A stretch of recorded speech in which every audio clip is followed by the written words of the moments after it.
কুল্লু মান আলাইহা ফান, সব কিছু শেষ করে দিবে আমার আল্লাহ। জোরে জোরে চিল্লায়া বলেন আল্লাহু আকবার। এই জমিনটা আমার আল্লাহ রাখবে না, এই জমিনের মাটিগুলো পুড়ে হবে তামা। আজকে এই মাটির জন্য কত মামলা দিলা কত জনের বিরুদ্ধে, এই জমি দখল করার জন্য, দোকান বাড়ি দখল করার জন্য কত মানুষের মাথায় বাড়ি মারলা, কত মানুষের কষ্ট দিলা। আজকে চাকরি ঘুষ দিয়া চাকরি নিলা, একটা কলম দিয়া দুনিয়ার মুসলমান সব জায়গা ঘুষ আর ঘুষ, সুদ আর সুদ। আজকে জিনা ব্যভিচার অন্যায়, এই দুনিয়ার ক্ষণিকের জন্যের মুসলমান এই দুদিনের জিন্দেগির জন্য কত সুদ খাইলা, ঘুষ খাইলা, দেহটারে করলা। হাজার হাজার মন দুধের মধ্যে যেমন একটু সোনা দিলে দুধটা নষ্ট হয়ে যায়, সারা জীবন বন্দেগি করলা, কপাল চুলে ফেললা, হারাম ঢুকায়া দিলা। আজকে হারামের মধ্যে রে মুসলমান, আল্লাহ বলে দুনিয়ার মুসলমান জেনে নাও, আমার আল্লাহ কয় বান্দার এই জমিনটা আমি রাখবো না, এই জমিনটা আমি চূর্ণ বিচ্ছিন্ন করে দিব, এই জমিনের পানিগুলো আমি আল্লাহ পুড়ায়া ছাই বানায়া দিব। আজকে যত পানি আকাশ থেকে আসছে, জমিনের মধ্যে যত পানি, পদ্মা মেঘনা যমুনা যত পানি আছে রে মুসলমান, পৃথিবীর মধ্যে 2 ভাগ 3 ভাগ পানি, 1 ভাগ হলো মাটি। এই 3 ভাগ পানি পুড়ে হবে ছাই রে মুসলমান, 1 ভাগ মাটি আছে, এটা পুড়ে হবে তামা। এই পৃথিবীর মধ্যে কিচ্ছু বলতে কিচ্ছু যেদিন আমার আল্লাহ রাখবে না, ও মুসলমান শুনে নাও, আমার আল্লাহ কয় বান্দারে সেদিন থাকবো আমি। এই জন্য আমরা আল্লাহর গোলামি করব গো, দাসত্ব করব আমার মাওলা। যার কোনো শরীক নাই, যার কোনো বন্ধু নাই রে, ও দুনিয়ার মুসলমান শুনে নাও, যার ছেলে নাই, যার মেয়ে নাই, আল্লাহ নিজেই ডাকতে বলেন আল্লাহু আহাদ আল্লাহুস সামাদ লাম ইয়ালিদ ওয়া লাম ইউলাদ ওয়া লাম ইয়াকুল লাহু কুফুয়ান আহাদ। আল্লাহ ডাকতে বলে হাবিব,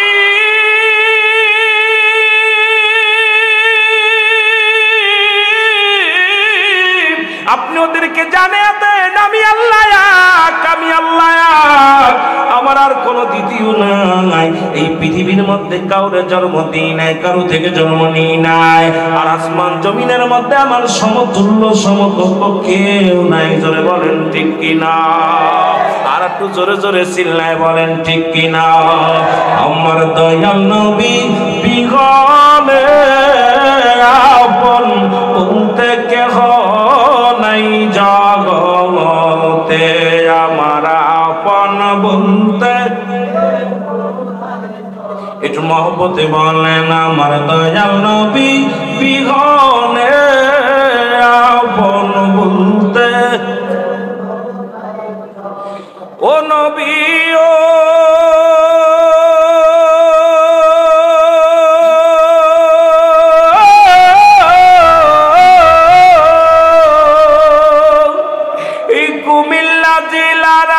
কেন হইয়া দেওয়ানা,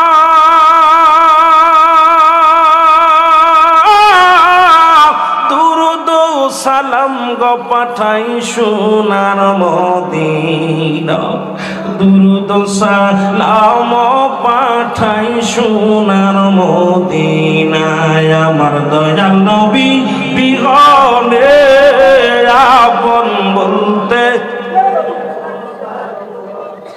চোখের পানি ফেলেন বাবা, বিফলে যাবে না।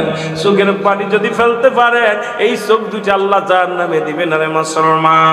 আজকে সুন্নি বইলা দাবি করলাম, নামাজ নাই, রোজা নাই, নবীর প্রেম নাই, ও দাদু ভাইরা চোখের পানি ফেলে, চোখের পানি ছেড়ে কাঁদবেন আর বলেন আমার দয়াল নবী বিগড়ে আপন বলতে কেহ নাই জগতে, আমার আপন বলতে,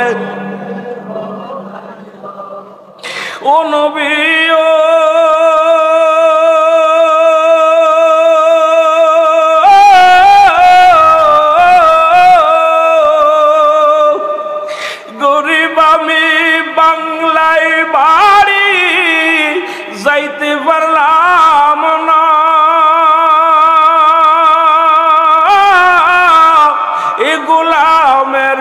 কঠিন দিনে নবী ভুইলা যায় না, এ গোলামের কঠিন দিনে নবী ভুইলা যায় না। আমার দয়াল নবী বিহনে আপন বলতে, আর যদি বলে না আপন বলতে কেহ নাই জগতে, আমার আপন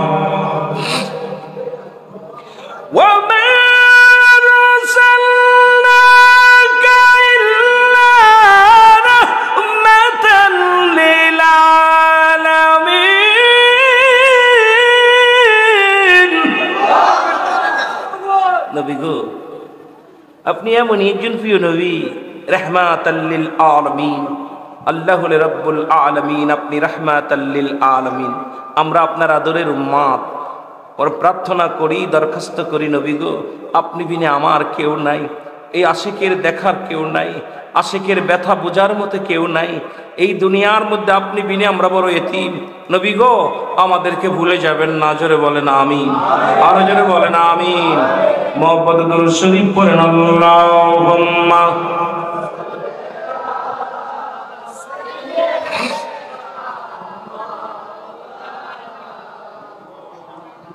ওয়ালা আলি সাইয়্যিদিনা।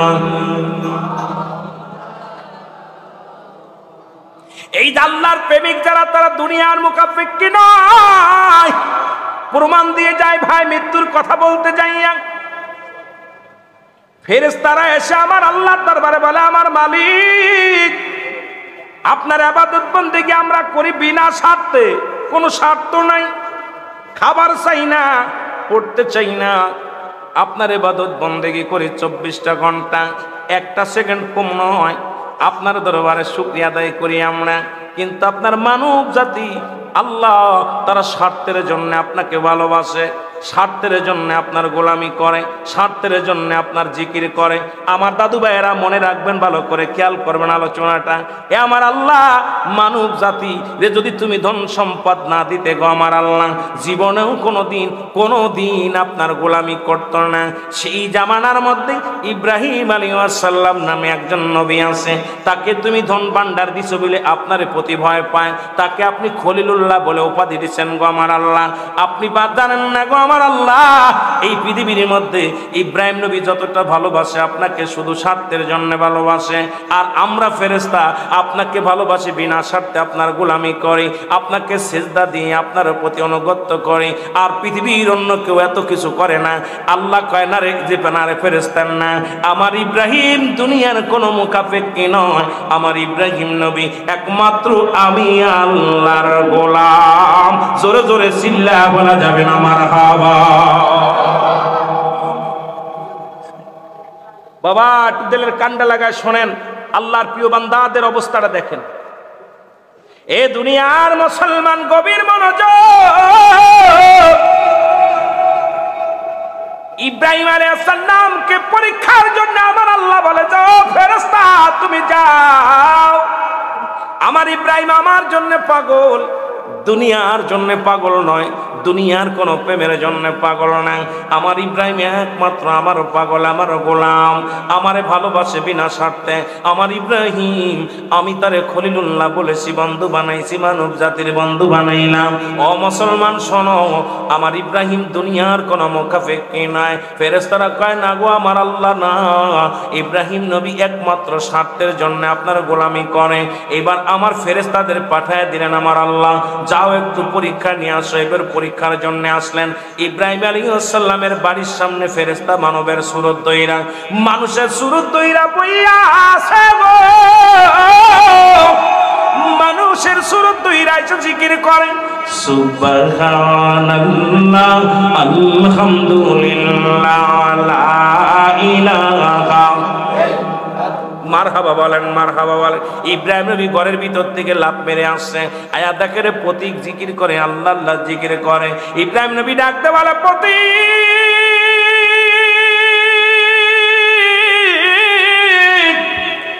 জিকির কর, জিকির কর, তোর জিকিরে আমি বড় পাগল। জোরে জোরে চিল্লায়া বলেন আল্লাহু আকবার। আরো জোরে চিল্লায় বলেন আল্লাহু আকবার। মহব্বতের সঙ্গে দুরূদ শরীফ পড়েন আল্লাহুম্মা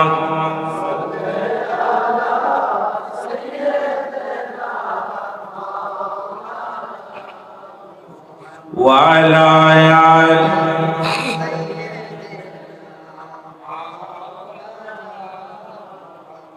আমার ভাইরা, আমার বন্ধুরা, আমার গভীর মনোযোগ দিয়া কানে দিয়া শুনবেন। প্রতীক বলে, ও ইব্রাহিম, আমি জিকির করি শুধু আল্লাহর জন্যে, গোলামি করি শুধু আল্লাহর জন্যে। প্রতীক বলে, আমি জিকির করি আল্লাহর জন্যে। ইব্রাহিম নবী কয়, জিকির কর, আমার আল্লাহর প্রশংসা কর। প্রতীক কয়, না না, আমি করব না। আমাকে যদি পারিশ্রমিক দাও তাহলে আমি জিকির শোনাবো, পারিশ্রমিক না দিলে জিকির শোনাবো না। মারহাবা বলেন, আর একটু জোরে বলেন মারহাবা। ইব্রাহিম নবী কয়, কি চাও?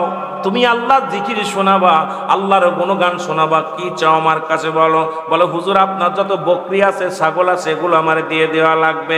যত বকরির খামার আছে এগুলো যদি আমার দিয়া দেন তাহলে আমি জিকির শোনাবো।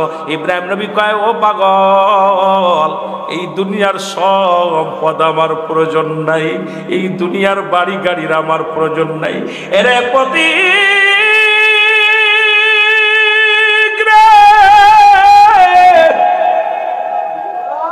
আমার বকরির পাল আমি তোমারে দিয়ে দিলাম, আমার কিচ্ছুর প্রয়োজন নাই, তুমি নাও।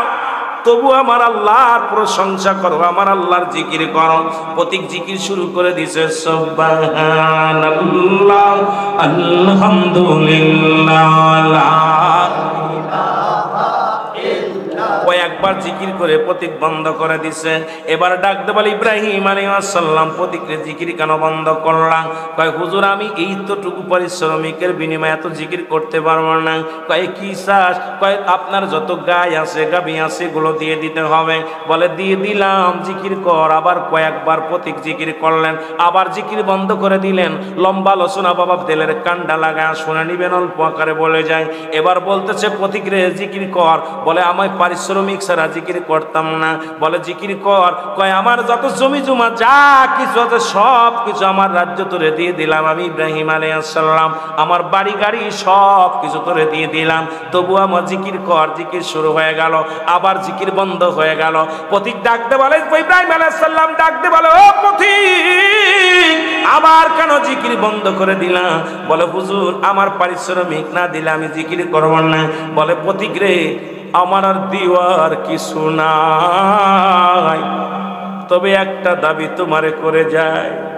তোমার এই বকরিগুলো রাখার জন্য একজন রাখালের প্রয়োজন।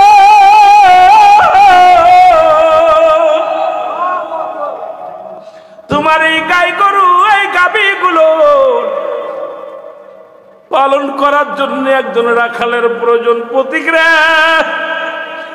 আজ থেকে তুমি আমার রাখাল বানাও না। জীবনে খাবার চাবো না, জীবনে বেনিফিট চাবো না, শুধু আল্লাহর জিকির শোনাবি রে প্রতীক আমারে, আমি আর কিছু চাই না। আমি ইব্রাহিম। প্রতীক একটা চিৎকার দিয়ে ডাকতে বলে, নবী ইব্রাহিম,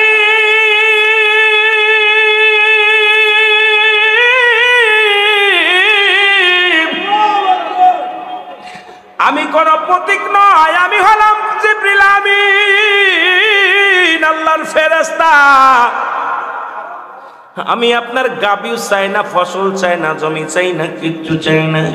আপনাকে পরীক্ষা করার জন্য এসেছিলাম, আপনি দুনিয়াকে ভালোবাসেন নাকি আমার আল্লাহরে ভালোবাসেন। আজকে আমি পরাজয় মেনে গেছি, আপনি বিনা স্বার্থে আমার আল্লাহরে ভালোবাসেন। এই জন্য তো আমার আল্লাহ আপনারে খলিলুল্লাহ উপাধি দিছে। জোরে জোরে চিল্লায়া বলা যাবে না মারহাবা। এ মুসলমান, এমনি তার নবী বলে নাই বালহুয়া কিলাব, এই দুনিয়াটা হলো পচা দুর্গন্ধ মরি মানুষের চরিত্র হলো কুকুরের চরিত্র। শেষ জামানার মানুষগুলো কুকুরের যে খাসলাতগুলো, সেই খাসলাতগুলো আমাদের মধ্যে এসে গেছে। একটা মানুষের মরণের ভয় নাই, কবরের ভয় নাই, মিজানের ভয় নাই। ও মুসলমান, জাহান্নামের ভয় নাই। আজকে আমরা দুনিয়ার মধ্যে ইচ্ছা মতো চলি। আজকে কালেমা যদি পড়তাম, কালেমা যদি মানতাম, কালেমা, নামাজ, রোজা, হজ, যাকাত মুসলমান শুনে নাও, তাহলে দুনিয়ার মধ্যে অন্যায় করতে পারতাম না, জুলুম করতে পারতাম না। আমি আপনাদেরকে বলে যাই, এই জন্য ইব্রাহিম আলাইহিস সালাম দুনিয়ার মুখাপেক্ষী ছিলেন না। এই দুনিয়ার মধ্যে একমাত্র আল্লাহর গোলাম, আল্লাহর প্রেমিক ছিলেন। জোরে জোরে চিল্লায়া বলা যাবে না মারহাবা? আর একটু জোরে বলেন না। আর আমরা দুনিয়ার জন্য সুদ খাই, দুনিয়ার জন্য ঘুষ খাই, ওজনে কম দিই, মানুষকে ঠগাই। জোরে কোন ঠিক কিনা? আল্লাহ ব্যবসাকে হালাল করেছে, সুদকে হারাম করেছে। সেই ব্যবসা করতে আসিয়া দুনিয়ার মধ্যে 2 নম্বরে ব্যবসা করি। জোরে কোন ঠিক কিনা? আরো জোরে জোরে বলেন ঠিক কিনা? ও মুসলমান, গভীর মনোযোগ। যে কথা আমি বলতেছিলাম, আমি যেতেছিলাম মরণের দিকে রে মুসলমান। এই মরণের পেয়ালা পান করতে হবে, সেই কথা বলতে যে একটু পিছে চলে আসলাম। এই দুনিয়ার মধ্যে আমাদের যত পরীক্ষা আসুক না কেন, আমরা আল্লাহকে চাই, রাসূলকে চাই। এই চাওয়ার জন্য যদি জীবন দিতে হয়, হাসি মুখে দিতে রাজি আছি কিনা? আরো জোরে বলেন আছি কিনা? নারে তাকবীর, নারে রিসালাত, নারে হায়দারি। শাহেনশাহ চলবে, চলবে। হ্যাঁ, এই জন্য অনেকেই ভাব দেখায় জান্নাতে যাবে। হযরত মুসা আলাইহিস সালাম, আমরা কথা ভালো মনে রাখবেন কথাগুলো। আমি কয়েকটা ঘটনা বলতেছি, খালি বাংলা ওয়াজ রাত্রেবেলা। কথা বুঝেননি? বাংলা কথা কইতেছি আপনাদের ভাষায়। আমার বাবা মুসা আলাইহিস সালাম জিগাইতেছে, আল্লাহ, আমি তো একজন নবী, আমার লগে কে জান্নাতে যাবে? সুবহানাল্লাহ বলেন না। ব্যবসায়ী কত বাবারা। আল্লাহ নিজে বলেন, কাসিম হাবিবুল্লাহ, দিন মজুরি, মেহনতকারী, আল্লাহর বন্ধু। যারা বলে মারহাবা, আরো জোরে বলেন আল্লাহু আকবার। নবীজি মাটি কাটছে, মাটি টানছে, বকরি চড়াইছে। ব্যবসা করো, সাহাবীরা ব্যবসা করেছে, তোমরাও করো, কিন্তু সেই ব্যবসাকে হালাল করো, হারাম না। জোরে বলেন ঠিক কিনা? আরো জোরে বলেন, আরো জোরে। কষ্ট হয় কথা বলতে, কষ্ট হয়। আমি যে কথা বলতেছিলাম দাদু ভাইরা, মুসা আলাইহিস সালাম বলতেছে, আল্লাহ, আমার লগে কে জান্নাত থাকবে? আল্লাহ বলতে, তোমার লগে থাকবে একজন কসাই। কে থাকবো? আপনাদের বাজারটার নাম কি? চক বাজারে ওই যে চান্দিতে বইয়া যে ব্যক্তি গরুর গোস্ত বিক্রি করে, গোস্ত বিক্রিওয়ালা কসাই যাবে তোমার সাথে জান্নাতে। মুসাদ্দি ওয়াজ শুরু করছি তো বনি ইসরাইলের লোক দিয়ে, এই জন্য আমি আর হঠাৎ করে বারবার ওদিকে চলে যাচ্ছি, আবার এদিকে কান্দিমের ওদিকে চলে যাচ্ছি। এখন মুসা আলাইহিস সালাম আল্লাহর পরে একটু কষ্ট পাইছে। আল্লাহ কি কয়? আমি হলাম একজন নবী, আমি হলাম আলেম, আলেমের কাছে আলেম বসবে, এমপির কাছে এমপি বসবো, মন্ত্রীর কাছে মন্ত্রী বইব, ঠিক কিনা? কথা কয় না কেন? আমার লাগে জান্নাতে যাইবো একজন কসাই, এটা কেমনে হয়? আল্লাহ কয়, দেখতে চাও না শুনতে চাও না দেখতে চাও? আল্লাহ মুসা আলাইহিস সালাম কয়, আমি দেখতে চাই, শুনতে চাই, আমি নিজে দেখতে চাই, ওই লোকটাকে দেখতে চাই। জোরে বলেন মারহাবা। নবী আল্লাহ বললেন, যাও মুসা, ওই চলে যাও। কোথায়? চকবাজারে চান্দিনার মধ্যে দেখো একটা লোক গরুর গোস্ত বিক্রি করতেছে কাইটা। আয়া দেখে কসাই, আয়া দেখে মুসা আলাইহিস সালাম দেখে এক গরু জবাই করে কাইটা শুইলা এই গরুটার মধ্যে কিছু কলিজা নিছে, কিছু ভালো গোস্ত নিয়া একটা টুপলার মধ্যে থুইয়া এটা যত্ন করে রেখেছে ঢেকা। মুসা আলাইহিস সালাম আরো রাখছে। আল্লাহ এত বেল ছিল কসাই, তারপরে চোর এলো। কসাই ছিল এত বেলা, এবার কি হলো? জোরে বলেন না কেন? চোর। আল্লাহ ঈশ্বরের লগে জান্নাতে দিবা মানে? আল্লাহ কয়, তুমি দেখতে চাইছো, দেখবা না? দেখো কি হয়। গোস্ত বিক্রি কইরা কসাই বাড়ির দিকে রওনা হয়ে গেছে। বাড়ি যাইয়া এই গোস্তগুলো বাইর করে সুন্দর করে কাইটা এটার ভালো করে ধুইয়া রান্নায় চুলাই দিছে। রান্না করা হয়ে গেছে। কসাই আর একটা ঘরের মধ্যে গেছে, যা দেখে ঘরের মধ্যে শুধু মাছি, গুয়ে মাছিগুলো ভিন করতেছে। এখন মুসা আলাইহিস সালাম দেখে, তাকায় কসাই ভিতরে ঢুইকা একটা মেয়ে মহিলা শুয়ে আছে, বুড়া মহিলা। যা কসাই যে মুখের মধ্যে চুমা দিয়া চোখের পানি ছেড়ে বলতেছে, মা, ও মা, আমার আসতে দেরি হয়ে গেছে, মা গো, তুমি আমার ক্ষমা করে দিও, বাজার শেষ করে আসতে একটু দেরি হয়ে গেছে। জোরে বলেন না মারহাবা। মা পায়খানা প্রস্রাব করে সমস্ত কাপড় মাখিয়ে ফেলেছে, সমস্ত কাপড়ে মাখিয়ে ফেলেছে। কলিজার টুকরা সন্তান সমস্ত মায়ের ময়লাগুলো পরিষ্কার করে, গায়ের ময়লাগুলো পরিষ্কার করে সুন্দর করে মুখের মধ্যে একটা সুমা দিয়ে সুন্দর কাপড় পরাইয়া কোলের মধ্যে ধরে কয় মাগো রান্না হয়ে গেছে চলো। এইবার মাকে ওই গরুর গোস্তগুলো খাওয়াইতেছে মাকে কোলের মধ্যে নিয়ে, আর মা খাইতেছে আর দোয়া করতেছে। খাওয়ানো শেষ, বলছে মাগো আমি তো আমার গায়ে রক্ত মাখা আছে, আমি পরিষ্কার হয়ে আসি, আগে আমি একটু গোসল করে আসি, তুমি শুয়ে থাকো মা। মাকে বিছনার মধ্যে থুইয়া কষাই চলে গেছে গোসল করতে, আর মা দিকে হাত উঠায় দোয়া করে, আল্লাহ ও আমার আল্লাহ, আমি জানি তোমার জান্নাত আছে, আমি জানি তোমার জান্নাত আছে, জাহান্নাম আছে। আল্লাহ এই জামানার নবী হযরত মূসা আলাইহিস সালাম আমি তাও জানি, আল্লাহ আমার কষাইরে তুমি এই জামানার নবী মূসা আলাইহিস সালামের সাথে একটা জান্নাত দান করো। জোরে বলেন মারহাবা, আরো জোরে বলেন না সুবহানাল্লাহ। আমার আল্লাহ বলে, মুসা দেখছো হাত উঠাইছে কে? কে উঠাইছে? কথা বলেন কে? মা হাত উঠাই দিছে। এখন আমি কি করব বলো? মুসা আলাইহিস সালাম আল্লাহ আমার জীবন সার্থক, আমি একজন এমন মায়ের প্রেমিককে নিয়ে জান্নাতের মধ্যে থাকবো, এমন একজন মায়ের আদর্শবান ছেলেকে নিয়ে আমি জান্নাতের মধ্যে থাকবো। এই জন্য আল্লাহ পাক কাকে কখন জান্নাত দিবে কেউ কইতে পারি না। জোরে বলেন ঠিক কিনা? জোরে বলেন ঠিক কিনা? আমার ব্যবসায়ী ভাইয়েরা যারা আছেন, ব্যবসায়ী ভাইয়েরা যারা আছেন, আমি অনুরোধ করব যে আপনারা হালাল ব্যবসা করবেন, হালাল ব্যবসা করবেন, পিতামাতার খেদমত করবেন। অবশ্যই অবশ্যই আল্লাহ আপনাদের জন্য নিয়ামত রেখে দিছে। জোরে বলেন ঠিক কিনা? আরো জোরে বলেন ঠিক কিনা? একটু মহব্বতের সঙ্গে দুরূদ শরীফ পড়েন। আল্লাহুম্মা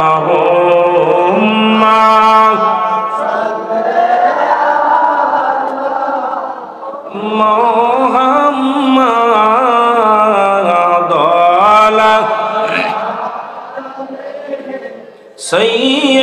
সাইয়্যিদিনা। এ দুনিয়ার মুসলমান,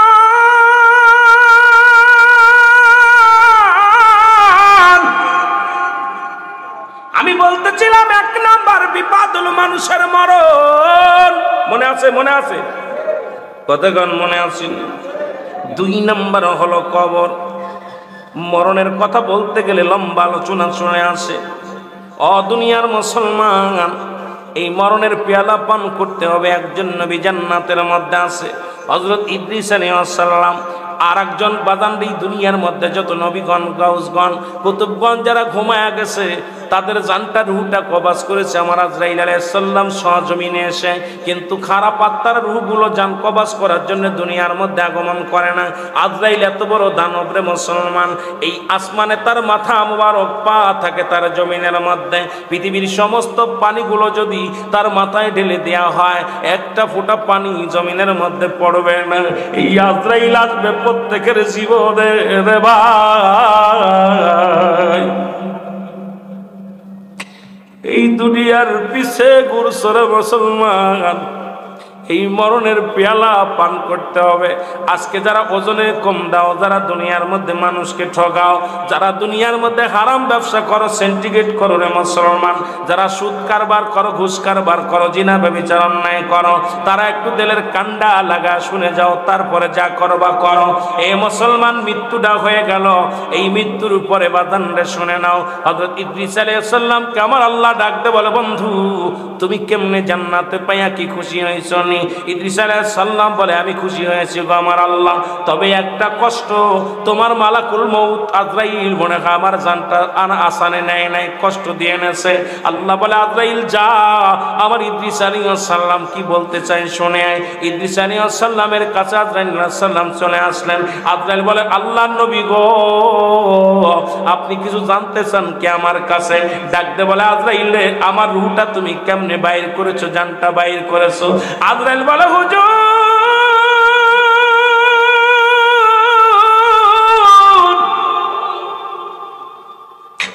আপনাকে আমি কষ্ট দিই নাই রে। মায়ের বুকে দুধ খাইতে খাইতে সন্তান যেমনি ঘুমায়া যায়, এমনি ভাবে তোমার রূহটা, আপনার রূহটা আমি বাইর করেছি গো নবী। আপনাকে কোনো কষ্ট দিই নাই, কোনো যন্ত্রণা দিই নাই। ইদ্রিস আলাইহিস সালাম আজরাইল, এই যন্ত্রণা যদি এত কষ্ট হয়, আজরাইল রে, এই যন্ত্রণা যদি এত কষ্ট হয়, এই সহজ মৃত্যুটা যদি এত কষ্ট হয়, যাদের মরণের সময় পায়খানা করে দেয়, প্রস্রাব করে দেয়, যাদের একটাঙ্গ বেঁকা হয়ে যায়, যাদের চোখ দুটি বড় বড় হয়ে যায়, জিহ্বা বড় হয়ে যায়, তাদের মৃত্যুটা কত কঠিন হয়। দাদা ভাইয়েরা, মরা লাগবে, মরণ কিন্তু ছাড়বে না। জোরে বলেন ঠিক কিনা? এ মুসলমান, আজকে নিজের হাতে লেখা লাগবে ২য় নম্বর কবর।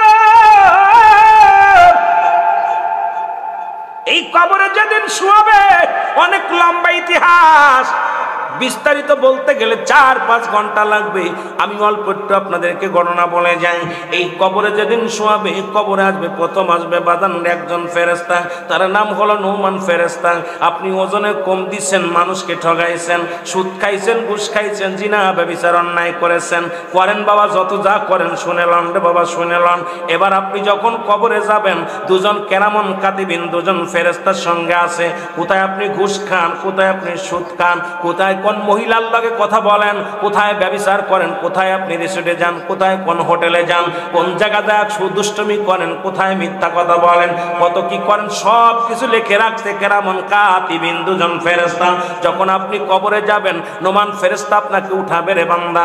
এই জান আজরাইল আলাইহিস সালাম জানটা বাইর করে নিবে, নোমান ফেরেশতা কবরে নিয়ে আপনার জন্য আসবে রে মুসলমান। আসিয়া ডাক দিয়ে উঠায় বলবে, বান্দা, 2টা কাগজ থাকবে হাতের মধ্যে, একটা কাগজ হলো নেকির কাগজ, আর একটা হলো বৌদির কাগজ রে মুসলমান। আজকে বাজার কমিটির ভাইয়েরা শুনে নাও, এই 2টি কাগজ থাকবে হাতের মধ্যে, এক কাগজ হলো নেকির কাগজ, আর একটা কাগজ থাকবে বৌদির কাগজ। ডাকতে বলে, বান্দা রে,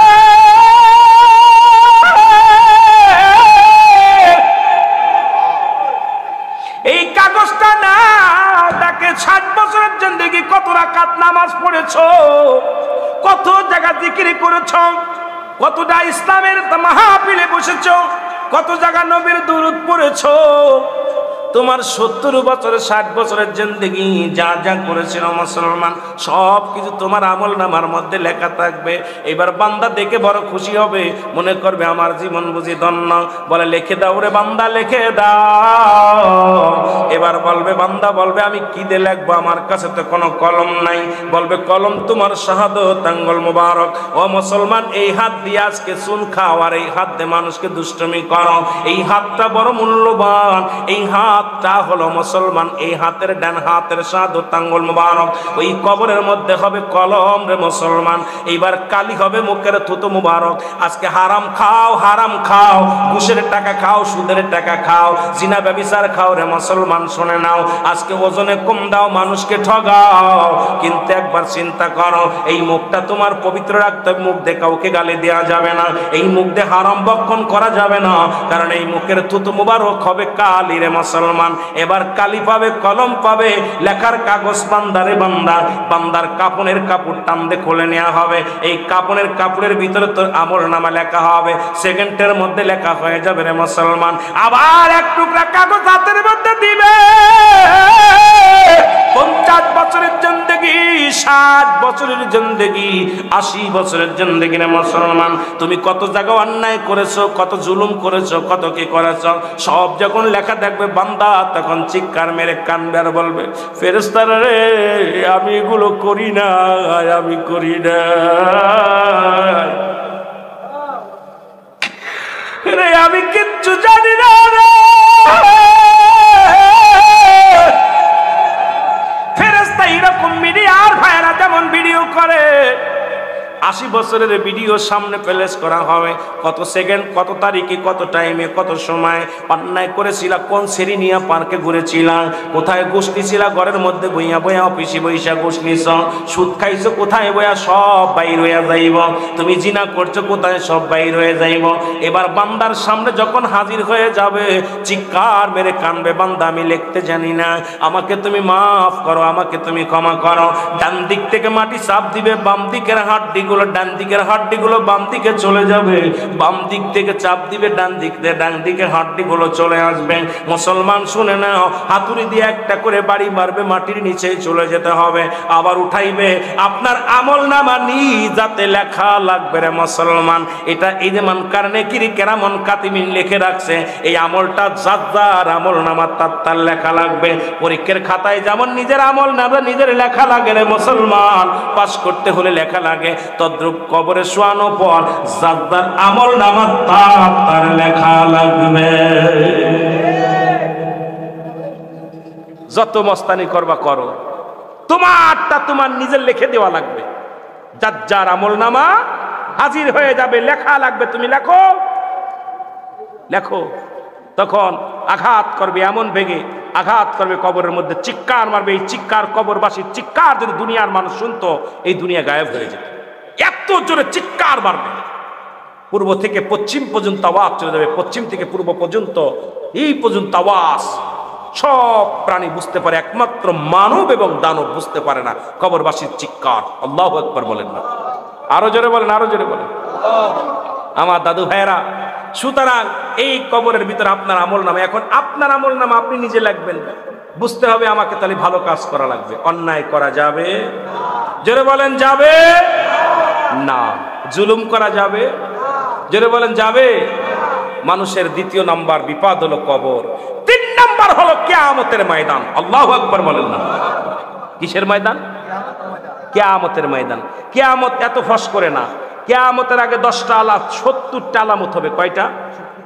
70টা আলামত হবে। তার ভিতরে অধিকাংশ হয়ে গেছে, এখন 10-12টা বাদ আছে, কয়েকটা বাদ। তার ভিতরে আপনার ওই ঈসা আলাইহিস সালামের আগমন, হযরত আপনার হযরত ইমাম মেহেদী আলাইহিস সালামের আগমন, খানে দাজ্জালের আগমন, 3টা ভূমিকম্প, একটা হবে পূর্বাঞ্চলে, একটা হবে মধ্যপ্রাচ্যে, একটা হবে পশ্চিম অঞ্চলে। 3টা ভূমিকম্প বাদ আছে। কাশ্মীর মুসলমানদের দখলে আসবে। আপনার দুনিয়ার মধ্যে অজারে 7 দিন একাধারে বৃষ্টি বর্ষণ হবে। এরপরে এজিদ মজুদ আসবে। এইরকম সীমিত কয়েকটা কাজ আছে। মক্কা মদিনায় পাপের সম্রাট গড়া হবে, তার প্রমাণ আমরা পেয়ে গেছি। মক্কা মদিনায় এখন বাংলাদেশের পতিতালায় বন্ধ হয়েছে, মক্কা মদিনার পতিতালায় মুসলিম পতিতালায় নামে খোলা হয়েছে। নাউজুবিল্লাহ বলেন না? আরো জোরে বলেন। বাংলাদেশের মানুষ শুনে নেন, যারা মক্কা মদিনার দিকে তাকা আছেন যে মদিনার ইসলাম আমরা মানি, বাংলাদেশে ইসলাম মানি না, আপনারা ভালো করে শুনে নেন। বাংলাদেশের পতিতালায়গুলো উঠে যাচ্ছে, আর মক্কা মদিনা এখন বর্তমান সেখানে কি হয়েছে, মুসলিম পতিতালায় খোলা হয়েছে। বাংলাদেশের সিনেমার হল বন্ধ হয়ে গেছে, আর সৌদি আরবে এখন আপনার মক্কাবা শরীফের ডান গেটের সামনে সিনেমার হলের ভিত্তি স্থাপন হয়েছে। জোরে বলেন নাউজুবিল্লাহ। আরো জোরে বলেন। এখন আর বুঝতে বাকি নাই, বাংলাদেশের যত কালো মেয়েই যাক, তাদের কাছে নিরাপত্তা নাই, কারণ সৌদির মানুষেরা নির্যাতন নিপীড়িত চালাইতেছে। জোরে বলেন ঠিক কিনা? আরো জোরে বলেন ঠিক কিনা? পাপের সম্রাট বসে গেছে, পাপের সম্রাট বসে গেছে। ইমাম মেহেদী আলাইহিস সালাম যখন আসবে, আপনাদের অল্প একটু কথা বলে আলোচনা শেষ করব, সময় পাবো না অনেক লম্বা আলোচনা করা। ইমাম মেহেদী আলাইহিস সালাম আমাদের বাংলাদেশে কখনো আসবে না। ইমাম মেহেদী আলাইহিস সালাম কোনো পীর সাহেবের বংশের মধ্যে আসবে না। ইমাম মেহেদী আলাইহিস সালাম বলে যদি কোনো পীর সাহেব দাবি করবে, তাকে 2টা জুতার বাড়ি মারবেন, তাতে আপনাদের নেকি হবে। কথা বোঝেন নাই? ইমাম মেহেদী আলাইহিস সালাম আসবে মক্কা মদিনায়, বংশ থাকবে মা ফাতেমার বংশধর, গোত্র থাকবে বদুয়া গোত্র। ইমাম মেহেদী আলাইহিস সালামের বাবার নাম থাকবে আব্দুল্লাহ, মার নাম থাকবে আমেনা। ইমাম মেহেদী আলাইহিস সালামের নাম থাকবে মুহাম্মদ। সুবহানাল্লাহ বলেন না? আরো জোরে। ইমাম মেহেদী আলাইহিস সালামের ইতিহাসগুলো আমাদের আগে জানার দরকার, কারণ বর্তমান অবস্থা খুব খারাপ, শোচনীয় অবস্থা। আমাদেরকে বুঝতে হবে ইমানের মাপকাঠি চলতেছে। এখন আর ওয়াজ নসিহাত নাই, এখন ওয়াজ নসিহাতের মাঠ হয়েছে আমাদের ঝগড়া করার মাঠ। ওয়াজ নসিহাতের মাঠ হচ্ছে আনন্দ দেওয়ার মাঠ, ওয়াজ নসিহাতের মাঠ হচ্ছে হাসি তামাশার মাঠ, ওয়াজ নসিহাতের মঞ্চ হচ্ছে আমাদের জন্য নাট্যকার মঞ্চ। আর ওয়াজ নসিহাতে এসে আর এখন ইমান তাজা হয় না, ওয়াজ নসিহাতে এসে চোখের পানি পড়ে না। ওয়াজ নসিহাত এসেছে আমাদের ব্যবসায়ীর একটা বড় হাতিয়ার, এটার নাম ওয়াজ নসিহাত নয়। জোরে বলেন ঠিক কিনা? আরো জোরে বলেন ঠিক কিনা? এখনকার জামানায় কোন বক্তা কাকে বেশি গালি দিতে পারে, এটা আমাদের খুঁজতেছি। কোন বক্তা কাকে, এই ভাবা। শুনে নেন, ইমাম মেহেদী আলাইহিস সালামের রাসূল বলছে তার চেহারা কেমন হবে, তার চেহারা হবে শ্যামলা। ইমাম মেহেদী আলাইহিস সালামের গঠন থাকবে মাঝারি গঠন, না হবে লম্বা, না হবে ছোট, মাঝারি বর্ণ। ইমাম মেহেদী আলাইহিস সালামকে সবচেয়ে চিনার উপায় হলো এই বুরু দুটো থাকবে টানা টানা। ইমাম মেহেদী আলাইহিস সালামের আরো চিনার উপায় হলো তার দুই কানের মধ্যে থাকবে লম্বা লম্বা পশম। ইমাম মেহেদী আলাইহিস সালামকে চিনার আরো উপায় হলো ইমাম মেহেদীর মাথার চুল থাকবে কুকরানো মুকরানো। ইমাম মেহেদীকে চিনার উপায়, ইমাম মেহেদী আলাইহিস সালাম উনি থাকবে তুতলা, যখন কথা বলতে যাবে তখন উরতের মধ্যে জোরে জোরে থাবা মারবে, জোরে জোরে চিল্লায় বলো মারহাবা, আরো জোরে মারহাবা। যখন মক্কা মদিনায় পাপের রাজ্য হবে, আমার ভাইয়েরা মক্কা মদিনা চাইতে আমার দেশে পাপ কম হচ্ছে না। যদি বলেন কেন হুজুর, শুনে নেন তাহলে। ঢাকা মেডিকেল কলেজ হাসপাতালে আমরা শুনেছি রাসূলের জামানায়, আয়ামে জাহিলা জামানায় জিনা ব্যভিচার চলতো, মায়ের সঙ্গে জিনা হতো, মরা মানুষের সঙ্গে জিনা হতো। বাংলাদেশে ঢাকা মেডিকেল কলেজ হাসপাতালে মরা মানুষের সঙ্গে জিনা হয়েছে। আপনার চট্টগ্রাম মেডিকেল কলেজ হাসপাতালে মরা মানুষের সঙ্গে জিনা হয়েছে। দেখা গেছে মারা গেছে গলায় দড়ি নিয়ে, আলামত হলো জিনা। মারা গেছে বিষ খেয়ে, আলামত হলো জিনা। তখন মেডিকেল বোর্ড বসলো, বসা পর তাকে সিসি ক্যামেরা লাগালো এবং আপনার ডোমকে যখন রিমান্ডে নেওয়া হলো তখন সে স্বীকার গেল যে আমি একাধিক মহিলাকে, যখনই আমি লাশ কাটা ঘরে ঢুকি, কোনো সুন্দরী নারী যখন আমি কাটতে যাই তখন আগে তার সঙ্গে আমি জিনা করিনি। তাহলে এই বাংলাদেশের ইসলাম এখন জর্জরিত, মুসলমান জর্জরিত। আমি আপনাদের কাছে করজোরে দাবি করতে চাই, আহলে সুন্নাত ওয়াল জামাত বলে যারা দাবি করেন, সুন্নি বলে যারা দাবি করেন, আমরা এটা কখনো মানতে পারি না। যারা বলেন পারি, আমি কি মিথ্যা বলতেছি? যারা বলেন মিথ্যা বলতেছি? ঢাকা মেডিকেলে ডোমকে যখন রিমান্ডে নেওয়া হলো, উনি বলল যে এক দুজন নয়, শতাধিক নারীকে আমি, যে দেশে মরা মানুষের সঙ্গে জিনা হয় সেই দেশে পাপের রাজ্য, পাপ বিলে কোনো ভয় করি না। এখন আমাদের ছেলেরা এখন পাপ বলতে কোনো ভয় করে না, এরা কোনো মামুলি ব্যাপার মনে করে, মামুলি ব্যাপার মনে করে। আমি অনুরোধ করি বাবা, কে কি ভাবলো দেখার বিষয় না, আমাকে আপনাকে মরতে হবে। জোরে বলেন ঠিক কিনা, আরো জোরে বলেন ঠিক কিনা। ইমাম মেহেদী আলাইহিস সালাম যখন মক্কার বুকে প্রচুর পরিমাণ পাপ চলবে তখন মদিনার দিকে রওনা হয়ে যাবে। ইমাম মেহেদীকে দেখে হক্কানি উলামায়ে কেরাম তখন চিনে ফেলবে। তখন ইমাম মেহেদীকে বলবে, আপনি ইমাম মেহেদী আলাইহিস সালাম? তখন ইমাম মেহেদী বলবে, না আমি ইমাম মেহেদী না, আমার নাম মুহাম্মদ, আমার বাবার নাম আব্দুল্লাহ, মার নাম আমেনা। এই যখন পরিচয় দিবে তখন উপর থেকে একটা আওয়াজ আসবে, আওয়াজটা হলো হাজা খলিফাতুন ফিল আরদ। এই আওয়াজটা চিৎকার মেরে আসবে চারিদিক থেকে। আওয়াজটা যখন কানে আসবে তখন ইমাম মেহেদী আলাইহিস সালামকে উলামায়ে কেরাম বলবে, বলেন আপনি স্বীকার জান আপনি ইমাম মেহেদী? তখন উনি বলবে, হ্যাঁ আমি হলাম এই যুগের ইমাম মেহেদী আলাইহিস সালাম। তখন 40 বছর পূর্ণ হবে হযরত ইমাম মেহেদী আলাইহিস সালামের। জোরে বলেন মারহাবা, আর একটু জোরে। এই ইমাম মেহেদী প্রকাশ পাইলে আসবে আজিদ মওজুদ, এরপরে আসবে কে? আমার বাবারা, এরপরে ওই সমাজের মধ্যে অনেক এইগুলো হযরত ঈসা আলাইহিস সালাম আসবে, এরপরে খানে দাজ্জাল আসবে। খানে দাজ্জাল এসে মাত্র 40 দিন থাকবে। 40 দিন অল পৃথিবীটা এক হাতে থাকবে জান্নাত, এক হাতে থাকবে জাহান্নাম। আজকে আমাদের বাংলাদেশেও ওই ইসরায়েলের কিছু পাঁচটা উলামায়ে কেরাম আছে যারা বলতেছে নবীর নাম নেওয়াই শিরক, নবীর নাম নিলেই গুনাহ হবে। আমাদের দেশে অসংখ্য উলামায়ে কেরাম তারা কি করেছে, ইসরায়েলের জারজ সন্তান তারা, আমি মনে করি তারা তাদের পক্ষে কথা বলে। আজকে মুসলমান নির্যাতিত হয় আর আমার দেশের কিছু অপদার্থ উলামায়ে কেরাম ইসরায়েলের গুণগান গায়। জোরে বলেন ঠিক কিনা, আরো জোরে বলেন ঠিক কিনা। কষ্ট পাচ্ছেন? কষ্ট পাচ্ছেন? বড় কষ্ট যে তারা আজকে ইসরায়েলের প্রশংসা করে, ইসরায়েলের প্রশংসা করে। আমার দাদু ভাইয়েরা, ইমাম মেহেদী আলাইহিস সালাম প্রকাশের পর এই দুনিয়া এইখানে দাজ্জালকে হত্যা করবে হযরত ঈসা আলাইহিস সালাম। ঈসা আলাইহিস সালাম খোলা তরবারি দিয়ে এক কবে দুই খণ্ডিত করে ফেলবে। ঈসা আলাইহিস সালাম ইন্তেকাল করবে। রাসূল পাক সাল্লাল্লাহু আলাইহি ওয়াসাল্লামের পায়ের গোড়ে একটা জায়গা আছে, ডান পায়ের কদমের গোড়ে একটা জায়গা আছে, কবরের জায়গা। হযরত ইমাম মেহেদী আলাইহিস সালাম জানাজা পড়াবে আর ওখানে রাসূলুল্লাহ পায়ের গোড়ে ইমাম মেহেদী আলাইহিস সালাম জানাজা পড়ায়া হযরত ঈসা আলাইহিস সালামের কবর দেওয়া হবে আমার নবীজির পায়ের গোড়ে। আর ইমাম মেহেদী আলাইহিস সালাম হবে এই যুগের ইমাম। তখন আপনার ঈসা আলাইহিস সালাম যখন আসবে ওই দিন আসরের নামাজ নামাজের সময় ওই নামাজের ইমামতি করবেন হযরত ইমাম মেহেদী আলাইহিস সালাম, আর মুসল্লি হবে হযরত ঈসা আলাইহিস সালাম। ঈসা আলাইহিস সালাম বায়াত গ্রহণ করবে হযরত ইমাম মেহেদী আলাইহিস সালামের হাতে। জোরে জোরে চিল্লায় বলেন মারহাবা। আর একটু জোরে বলেন।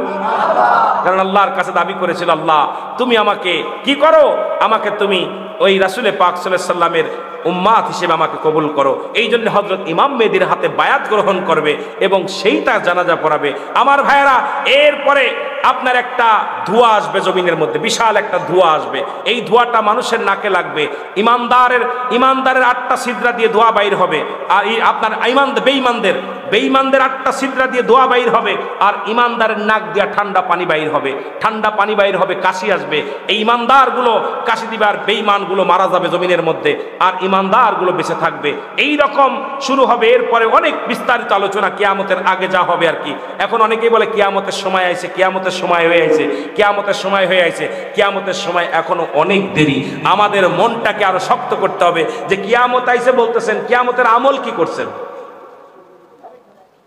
কিয়ামত আইছে ঠিক আছে, আপনি ফজর পড়েন নাই, আসর পড়েন নাই, জোহর পড়েন নাই, মাগরিব পড়েন নাই, ঈশা পড়েন নাই, বাপদাদার মা বাবার খেদমত করেন না, হারাম খান, হালাল খান না, মানুষকে কম বেশি করে ওজনে কম বেশি দেন, তাহলে আপনি ইবাদত কি করলেন? আর মুখে মুখে বললেন কিয়ামতের জামানা, শেষ জামানা, কিয়ামতের সময় হয়ে আইছে।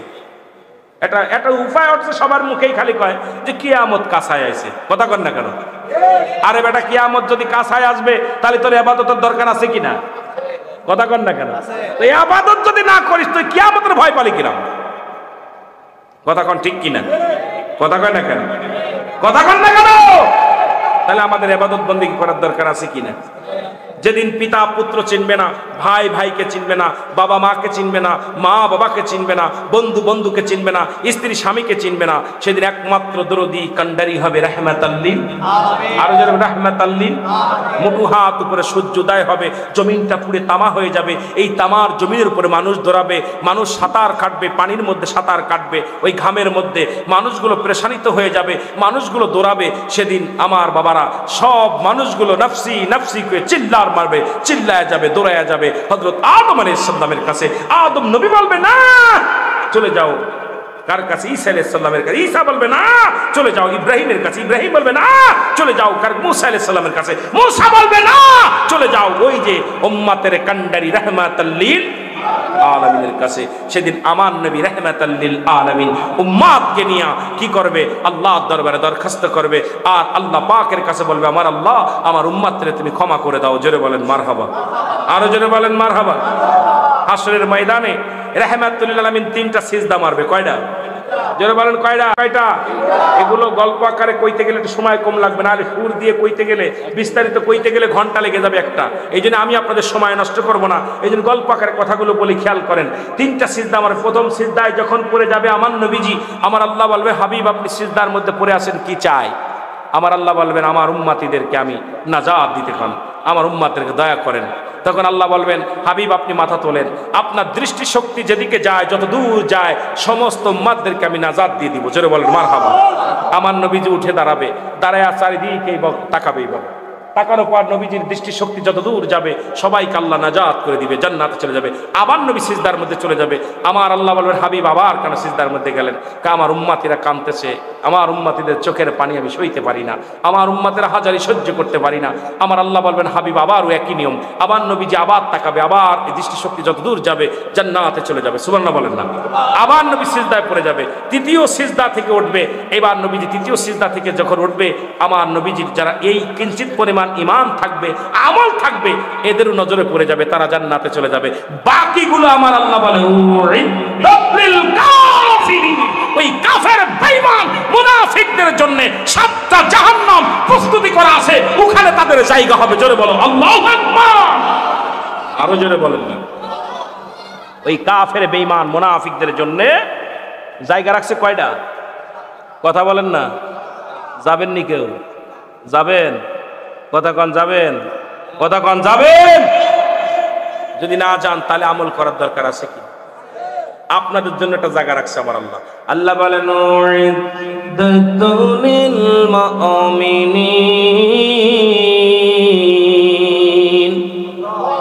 মুমিন মুত্তাকিনদের জন্য আল্লাহ প্রস্তুতি করে রাখছে 8টা জান্নাত। কয়টা জান্নাত? কয়টা রাখছে? আপনাদের জন্য প্রস্তুত। খালি জাহান্নামীদের জন্য রাখে নাই। আপনারা যে আজকে আসছেন, আপনাদের তাবারকের ব্যবস্থা আছে, গরু জবাই করছে, সুন্দর ব্যবস্থা করছে।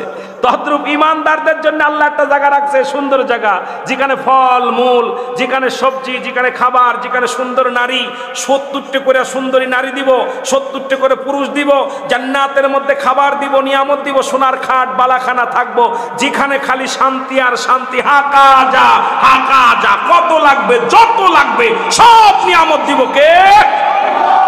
জেনে বলেন কে? আল্লাহ। এই জন্য আমি যুবক ভাইদের বলে যাই, আমার ভাইয়েরা, রাসূল পাক সাল্লাল্লাহু আলাইহি সাল্লামের ওই জামানার একটা কথা বলে আমি শেষ করব আলোচনা করব না ছেড়ে দিব। একজন যুবক রাসূলের কদমের মধ্যে আসলেন, বলি ইয়া রাসূলুল্লাহ, ইয়া হাবিবাল্লাহ, আমাকে আপনি তওবা করায় দেন, আমাকে আপনি তওবা করায় দেন। নবী বলে তুমি তওবা করো। উনি তওবা করলেন। নবী তারপরও কাঁদতেছে, যুবক কাঁদতেছে, আমার যুবক ভাইরা মেলা আছেন, এই জন্য কথাটা বলে যাই। নবীজি বললেন তুমি তওবা করো, আল্লাহ তোমাকে মাফ করবে। যুবক বলে হুজুর, আমার মন বলে আমি তওবা করলে আমার গুনাহ মাফ করবে না। জোরে বলেন আমিন বলেন, আরো জোরে বলেন, একটু জোরে বলেন, আল্লাহু আকবার বলেন। গজল গাইতে গেলে সময় পাবো না, আমি ওয়াজ করে সময় তাড়াতাড়ি টানতে দেখছিস না, সময় তো এমনি যদি গল্প একটু টান দিয়ে কইতে গেলে সময় লাগে। আমি আপনাদের বেশি বেশি অল্প সময়ের মধ্যে মেলা ওয়াজ করে যেতে হবে। কথা বোঝেননি? কষ্ট করে বসে আসুন, করতে পানি পড়তেছে। হুজুর কালকে কালকে শুক্রবার, অনেকে জুম্মার নামাজ পড়বেন, ইমামতি করব, জোরে কোন ঠিক কিনা? ইয়ামুজ জুম্মা আমাদের জন্য আগামীকাল 4র্থ ঈদ। আজকের রাতটা হলো 4র্থ রাত, সুবহানাল্লাহ বলেন না? ঈদের রাত। ঈদের রাত কিসের রাত? যেটা বলে কিসের রাত? মুসলিমদের 5টা ঈদ। নাম্বার 1 হলো ঈদে মিলাদুন নবী, 1 নাম্বার। 2 নাম্বার ঈদুল আজহা, ঈদুল ফিতর, ঈদুল আজহা। এরপরে আপনার ইয়ামুজ জুম্মা, আরাফাতের ময়দানে। এই 5টা ঈদের আমাদের আজকে 4র্থ নাম্বার ঈদ হলো ইয়ামুজ জুম্মার রাত। সুবহানাল্লাহ বলেন, আর একটু জোরে বলেন সুবহানাল্লাহ। এখন যুবক বলতেছি ইয়া রাসূলুল্লাহ, ইয়া হাবিবাল্লাহ, আমাকে তওবা করায় দেন। নবী বলতেছে তওবা করো। বলে হুজুর, আমার মন বলে আমার গুনাহ আল্লাহ মাফ করবে না, আমার গুনাহ আল্লাহ মাফ করবে না। যুবক বলে নবী গো, আমাকে আপনি তওবা করায় দেন। যুবক বলে নবী গো, আমার মন বলে জীবনে আমার গুনাহ মাফ হবে না।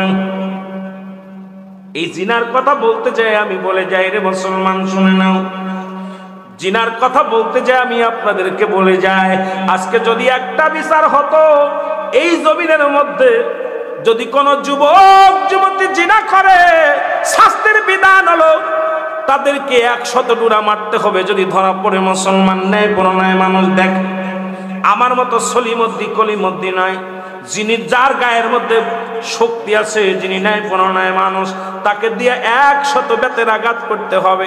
2-4টে মারা পর যেন মারা যায়, 2-4টে 10টা মারা পর যেন মারা যায়। মারা গেলে বাকিটা তাদের কবরের উপরে মারা হবে। কারণ যারা অবিবাহিত তাদের বিচার হলো এটা হবে না মুসলমান। একটা বিচার যদি কুমিল্লার জমিনে হতো, আমার বিশ্বাস কোন যুবক যুবতী জিনা ব্যভিচার করতো না। জোরে বলেন ঠিক কিনা? যারা বিবাহিত পুরুষ যারা জিনা করে, বিবাহিত পুরুষ যারা, বিবাহিত নারী যারা জিনা করে, ইসলামের বিধান হলো তাদেরকে আগে বুক পর্যন্ত মাটির নিচে পুঁততে হবে। আজকে আমার দেশে অনেক বিবাহিত পুরুষ, অনেক উলামা একরাম আছে রেসুলে ধরা পড়ে, অনেক উলামা একরাম আছে তারা বলৎকার বাদানরে। শুনে নেন, আপনারা মনে কিছু করবেন না আমি আবার সাধু না, এরকম আমরাও বলবে, অনেকে বলবে হুজুর আপনারাও সাধু না। এই জন্য বলে যাই, বাংলার জমিনে গত 6 মাসে 913 জন বলৎকার ধরা পড়েছে। অধিকাংশর বউ আছে, তারপরও বলৎকার ধরা পড়েছে।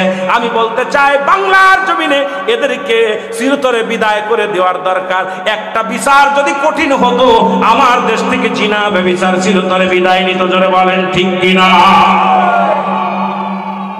এ বাবা, যদি কোন বিবাহিত পুরুষ যদি জিনা করে, ব্যভিচার করে, শাস্তির বিধান শুনে নেন, তাকে বুক পর্যন্ত মাটির নিচেই পুঁততে হবে, কঙ্কাল নিক্ষেপ করতে হবে, পাথর নিক্ষেপ করতে হবে। যতক্ষণ পর্যন্ত মরবে না ততক্ষণ পর্যন্ত তার গায়ে সুরে সুরে মারতে হবে। যখন সে মারা যাবে তাকে আবার মাটি করে উঠাইতে হবে, উঠায়া কুকুর শেল দেখাওয়া দিতে হবে। তার কোনো জানাজা দেওয়া যাবে না, তার কোনো মাটি দেওয়া যাবে না। একটা বিচার যদি বাংলার জমিনে হতো, আল্লাহর কসম বাংলার জমিনে ব্যভিচার জিনা বন্ধ হয়ে যেত। জোরে বলেন ঠিক। কথা কয় না? শালির 5-5 গরু, পরের বোর 5-5 গরু। ওরে বিদেশে রইছে স্বামী, এই সুযোগটা তুমি ব্যবহার করো। এরে বাবা শুনাল, একটা বিচার যদি আমাদের হতো, এই কুমিল্লার জমিনার জিনা ব্যভিচার না হতো। জোরে বলেন ঠিক কিনা? কষ্ট পান নাকি? কষ্ট পান? একটা বিচার করো, তারই হোক যে হোক, লজ্জা লাগে তখন। ইসলামকে যারা খাটো করে, ইসলামকে যারা ছোট করে, এগুলো বন্ধ করতে বছরে। কারণ এই বিচারগুলো ইসলামী, যেহেতু বাংলাদেশটা মুসলিম রাষ্ট্র, এই দেশে এই বিচারগুলো করার দরকার। যারা বলেন ঠিক কিনা? চুরি করছে হাত কেটে দাও, ঠিক কিনা? জিনা করছে তার বিদায় করে দাও, মিথ্যা বলছে জিভা কেটে দাও। সমস্ত পাপের মা। এই আইনগুলো যদি সংসদে চালু হয়, আমার দেশে মন্ত্রীরা আর ঘুষ খেতে পারবে না, এমপিরা ঘুষ খেতে পারবে না, স্কুল কলেজে ঘুষ চলবে না, চাকরির মধ্যে ঘুষ চলবে না, ব্যভিচার চলবে না, অন্যায় চলবে না, জুলুম চলবে না, ব্যভিচার চলবে না, ন্যায় প্রণয় হবে। যারা বলেন ঠিক কিনা?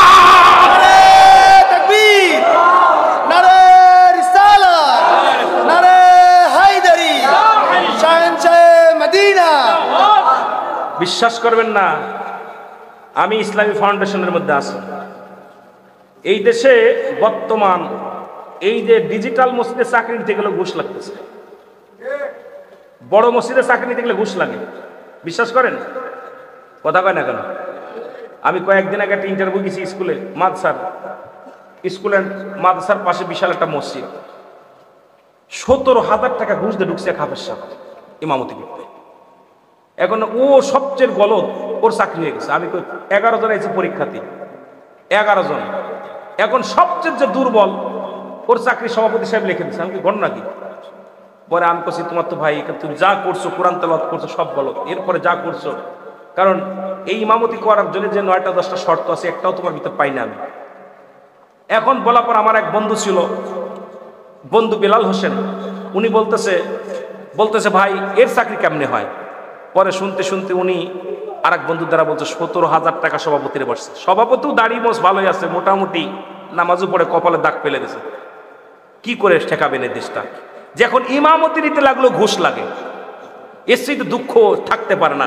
এর জন্য আমাদের সবাইকে সচেতন হতে হবে। আমি বলবো না, আপনি বলবেন না, বলবে না, কে বলবে? আমাদেরকে বলতে হবে। এই জন্য আমি বলতে চাই, ন্যায় প্রণয়, সত্যের জন্য জীবন দিতে আহলে সুন্নাত ওয়াল জামাতের প্রতিটা নাগরিক প্রস্তুতি। যারা বলেন ঠিক কিনা? আমরা যারা আহলে সুন্নাত বলে দাবি করি, আমরা সত্যের জন্য লড়ি, আমরা জীবনকে বাজি রাখি, আমরা মরতে রাজি হাসি মুখে, বাঁচতে রাজি আছি হাসি মুখে। কিন্তু আপনার কিসের কাছে? অন্যায়ের কাছে মাথা নত করতে আমরা রাজি না। আমরা বলেই যাবো আহলে সুন্নাত ওয়াল জামাত দ্বারা করি।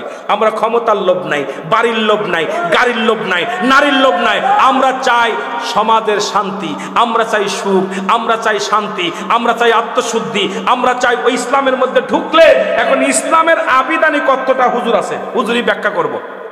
এই যে আপনারা পড়েন ইয়া আইয়ুহাল্লাযীনা আমানু, ঈমানদাররা, বিশ্বাসীরা, তোমরা কি করো? দুখুলু ফিস-সিলমি কাফা, পরিপূর্ণভাবে প্রবেশ করো ইসলামের মধ্যে। এখন ইসলামের আবিধানিক শাব্দিক অর্থ 80 থেকে 82টা।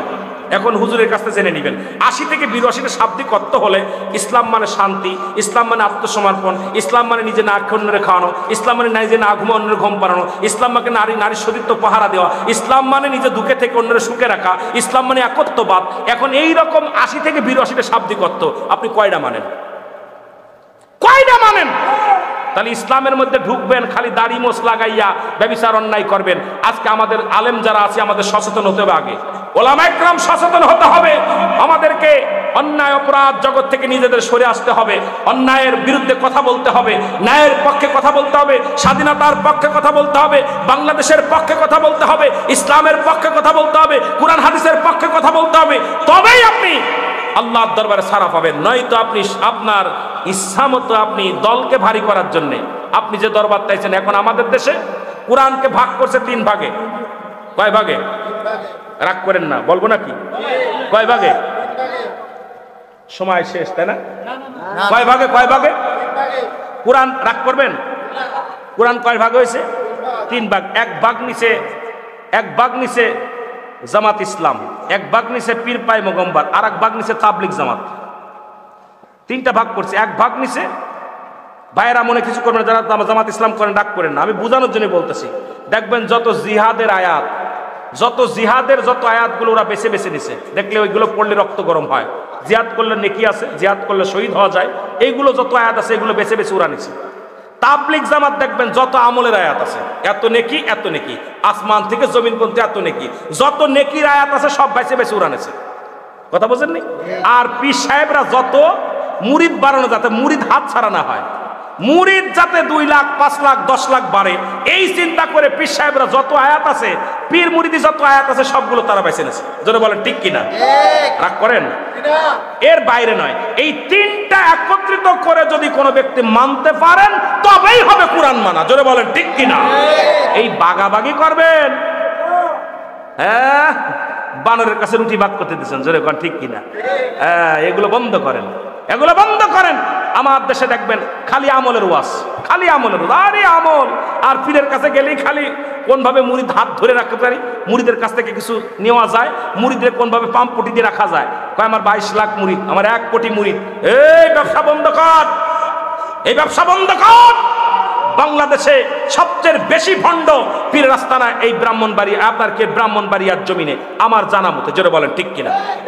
রাগ করেন না, রাগ করবেন না। এরম আছে, সব পীরকে আমি বলবো না, আমিও পীর মুরিদি করি বলছি। সব পীর মুরিদি না একরকম না। সূরা সেদিনকে এক পীরের বাড়ি গেছি, আপনার নাম বললে বলে দিতে পারি। আপনার ব্রাহ্মণবাড়িয়া আর এক পীর আছে হবিগঞ্জের জমিনে, একজনের নাম হচ্ছে আপনার আসাদ পীর, আরেকজনের নাম হচ্ছে ওই পাশে আপনার ওই মমিন রেজবি।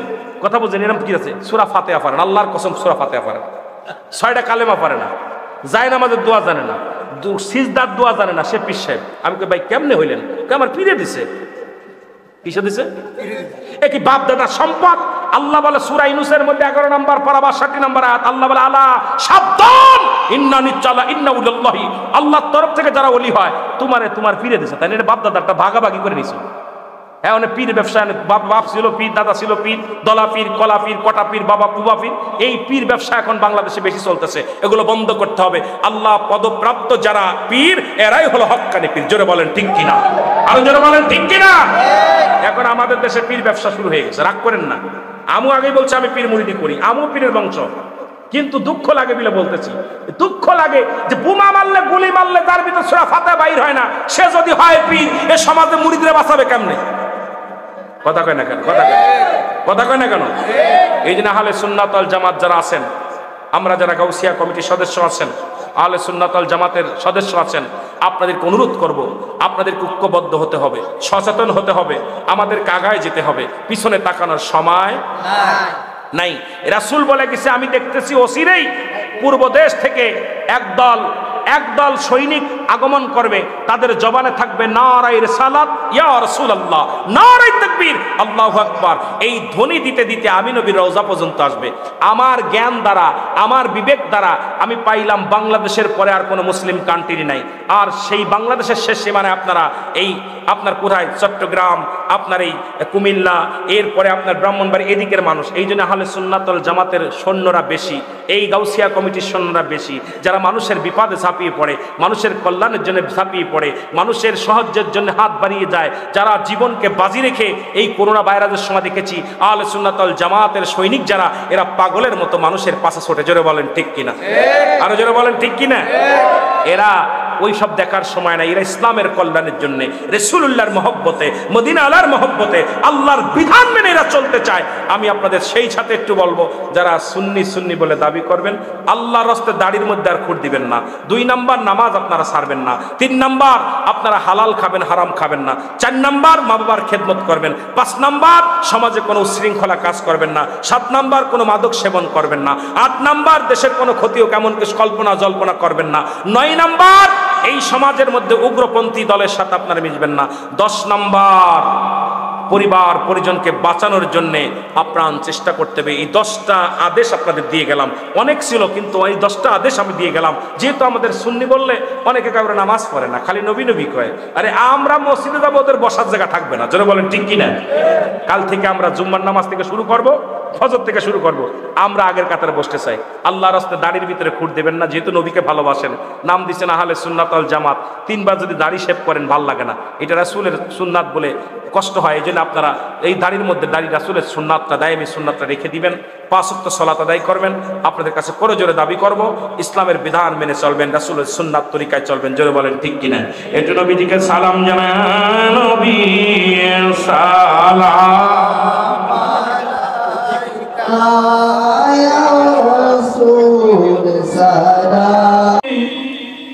আমার দেখা দাও বন্ধ আমার, আমি দেখিব পরাণ ভরে। নবী সালাম আলাইকা ইয়া রাসূল সালাম ইয়া হাবিব সালাম সালাম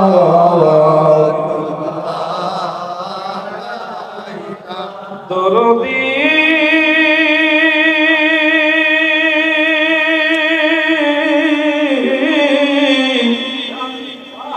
ও আমার নবীজি,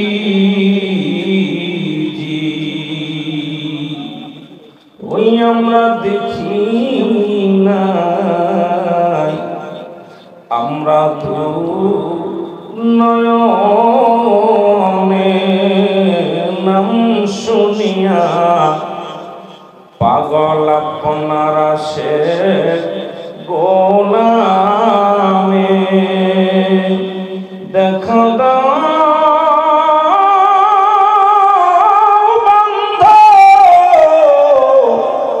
আমার, দেখা দাও বন্ধ আমার, দেখিব পরাণ ভরে। নবী সালাম আলাইকা ইয়া রাসূল সালাম আলাইকা ইয়া রাসূল সালাম সালাম। بلغ النبي كماله كسب التجا بجماله حسنت جميع خصاله صلوا عليه وآله। একটা ইয়াফাক পাঞ্জাতন, এই যে আপনাদের একটা কাগজ এখানে আমার ভাইরা আনছে, যদি কেউ নিতে চান এনে নিয়ে জন্য কোনো টাকা নয়, এমনি দিচ্ছে। তবে একটা কথা বলি, কাগজটা পাওয়ার আগে একটা কথা বলে রাখি। সহিহ হাদিস হযরত আলী রাদিয়াল্লাহু তাআলা থেকে বর্ণিত, নবীজি বলতেছেন, হে আলী, ভালো করে বুঝে নিন, আমি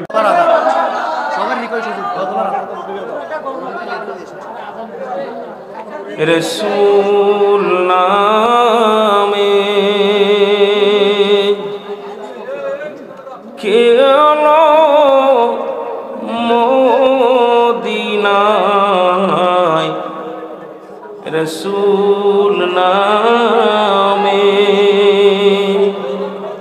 ওরে আকাশের চন্দ্র কেরে আসে, আকাশের চন্দ্র কেরে ওকে জানো দুনিয়ায় রে, রাসূল নামে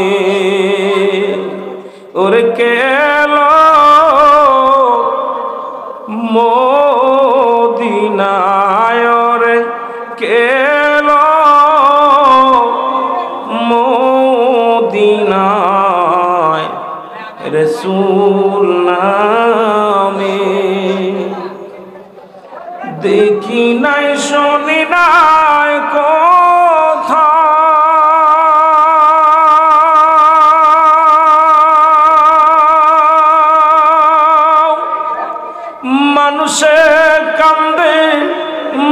মানুষের ব্যথায় রে দেখি নাই শুনি নাই কোথাও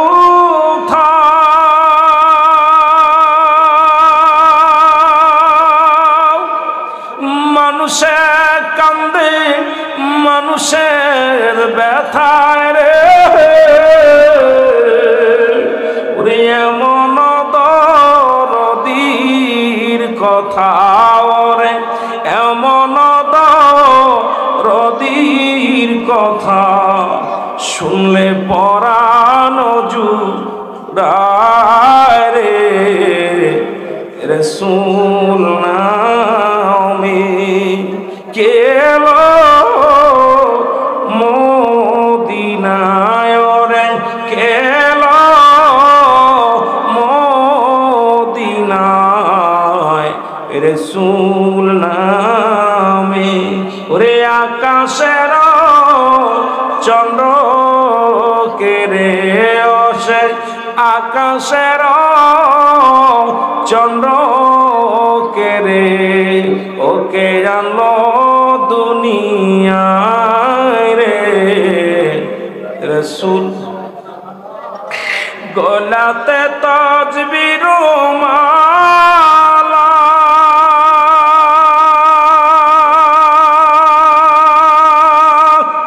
কে চলে ওই খামলিওয়ালা রে গলাতে তাজবীর মালা কে চলে ওই কামলিওয়ালা রে ওরে আমার বুকের দরগা তলা রে আমার বুকের দরগা তলা উতারে ডেকে নিয়ে আয় রে রাসূল নামে কেলো মদিনায় রে কেলো মদিনায় রাসূল নামে জীবনের পঞ্জীভূত গণার কথা মনে করিয়া মাবুদের দরবারে দুঃখ না হাত উত্তোলন করে আল্লাহুম্মা আমিন। জীবন ভরে যত গুনাহ করেছেন সমস্ত গুনার কথা মনে করিয়া মাবুদের দরবারে দুখানা বিকর হাত উত্তোলন করে আবার আল্লাহুম্মা আমিন। মাবুদ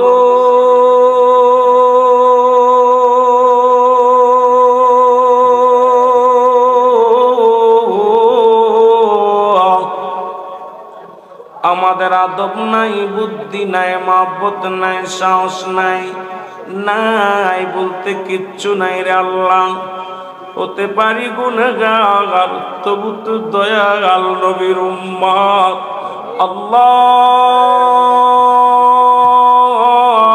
আল্লাহ আজকের এই মাহফিলের ভুল ত্রুটি মাফ করো মাফ করিয়া কবুল করো কবুল করিয়া ইয়ার হাদিয়াটুকু সোনার মদিনায় পৌঁছায়া দাও আল্লাহ। সব নজর পৌঁছাও দয়াল নবী রাসূল আকরাম সাল্লাল্লাহু আলাইহি ওয়াসাল্লামের আহলে বায়াত আপনজন পরিবার পরিজন যে যেখানে ঘুমায় আছে প্রত্যেকের রোগে মুবারকে গোলামদের তরফ থেকে সব নজর পৌঁছায় দাও আল্লাহ।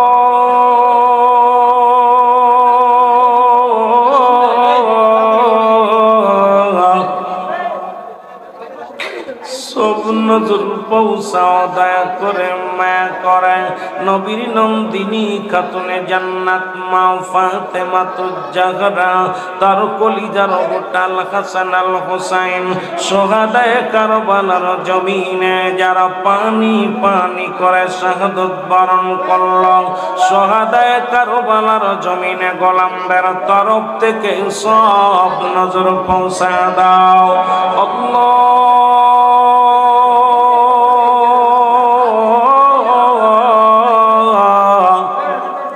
সব নজর পৌঁছাও আশিকের রাসূল হযরত বেলাল আশিকের রাসূল হযরত ওয়াসকরণী সালমান ফারসি तमाम পৃথিবীর মধ্যে যত হক্কানি ওলি আল্লাহ চাত্তরিকার ইমাম চাত্তরিকার পীর মাসে কাদরিয়া সিস্তিয়া নকশবন্দিয়া মুজাদ্দিদিয়া গাউসে পাক আব্দুল কাদের জিলানী মাদার রহমাতুল্লাহ কলমদার রহমাতুল্লাহ শাহজালাল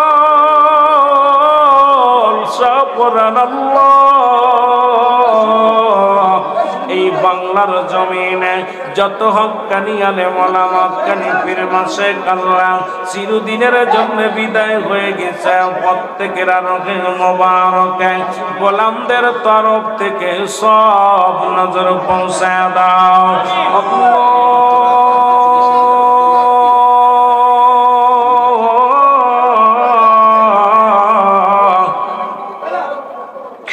সব নজর পৌঁছাও আল্লাহ দয়া করে মায়া করে আপন আপন পীরের পাকাতায় সব নজর পৌঁছাও আমরা যারা আমিন আমিন করতেছি কার জনম দুঃখিনী মা নাই রে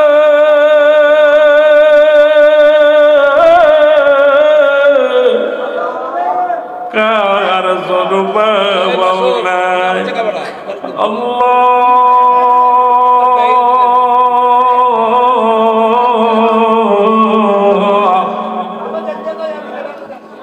এমন এতিম রে মা জননী করে নাই বাবা নাই রে আল্লাহ মন মন মাটি বুকের পরে নিয়ে জনম দুঃখিনী মা ঘুমায় আছে বাবা ঘুমায় আছে আল্লাহ আব্বা মার কবর খানা জান্নাতের বাগান বানায়া দাও দাদা দাদি নানা নানি শ্বশুর শাশুড়ি আপনজন গোষ্ঠীর গোষ্ঠী আত্মীয় স্বজন পরিবার পরিজন আল্লাহ খাস করে যেই যেখানে ঘুমায় আছে আল্লাহ চকবাজারের জমিনে কুমিল্লার জমিনে যত আশিকের রাসূল যত উম্মতি মুহাম্মাদি ঘুমায় আছে প্রত্যেকের কবরখানা জান্নাতের বাগান বানায়া দাও আল্লাহ আমরা যারা আমিন আমিন করতেছি যাদের ছেলে মেয়ে লেখাপড়া করে যেন শক্তি বাড়ায়া দাও যাদের ছেলে মেয়ে বিদেশের মাটিতে আছে সই সালামত রেখে হায়াত বাড়িয়ে দাও আল্লাহ যাদের সুসন্তান নাই সুসন্তান দান করে দাও যাদের কঠিন ব্যাধি আছে ব্যাধিগুলো মাফ করে দাও যারা মিথ্যা মামলা আছে মামলা খারিজ করে দাও আল্লাহ যারা ঋণ আছে ঋণগ্রস্ত থেকে বাঁচাও আল্লাহ আল্লাহ আল্লাহ আল্লাহ যারা বেকার আছে বেকার সমস্যার সমাধান করে দাও যাদের ঘরে যুবতী মেয়ে যুবক ছেলে আছে সুপাত্র এবং পাত্রীর ব্যবস্থা করে দাও আল্লাহ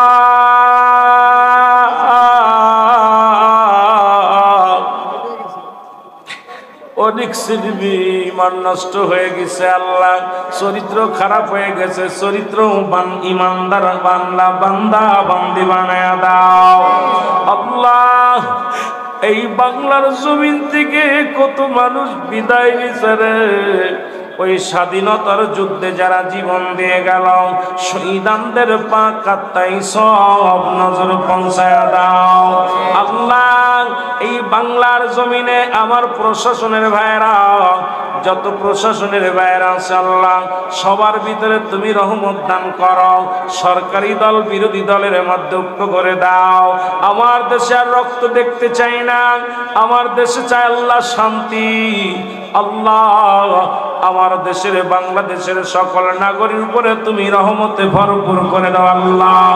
আল্লাহ আমার দেশের ধনী গরিব সবার ভিতরে মহব্বত পয়দা করে দাও। বাংলার জমিনে প্রতিটা জনগণের উপরে তোমার রহমতের চাদর বিছায়া দাও আল্লাহ। যারা ক্ষেত কামারে কাজ করে কৃষকের মুখে হাসি ফোটায়া দাও। যারা ব্যবসা বাণিজ্য করে হালাল রুজিতে বরকত দান করে দাও আল্লাহ।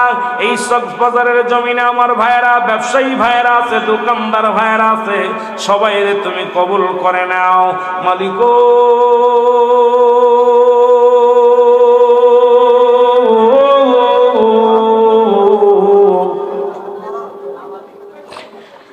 আল্লাহ আজকের মাহফিল কমিটির ভাইয়েরা, আমার যুবক ভাইয়েরা, এই বাজার কমিটির ভাইয়েরা সকলে যৌথভাবে জান্নাতের বাগান সাজাইল।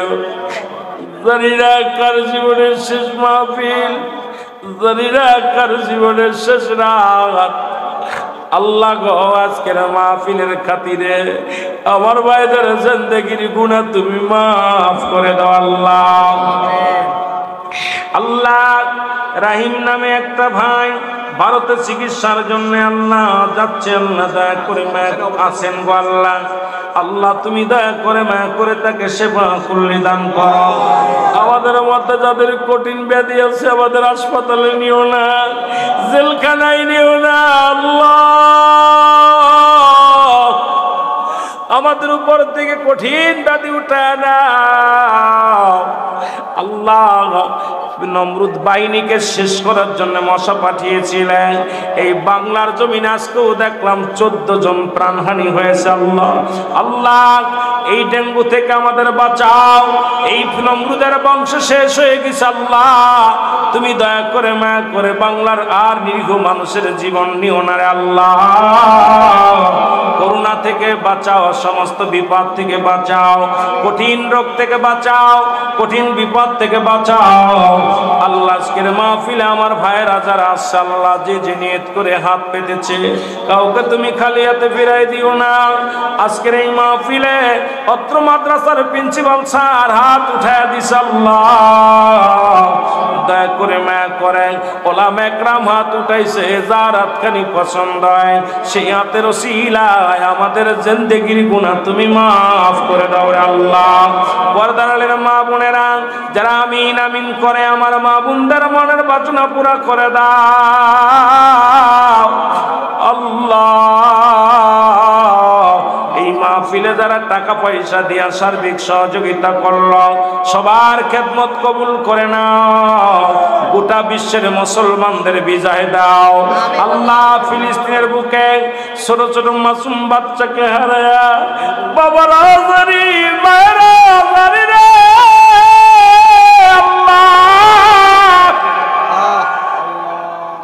আল্লাহ, তুমি ফিলিস্তিনের জমিনে তুমি রহমত দান করো।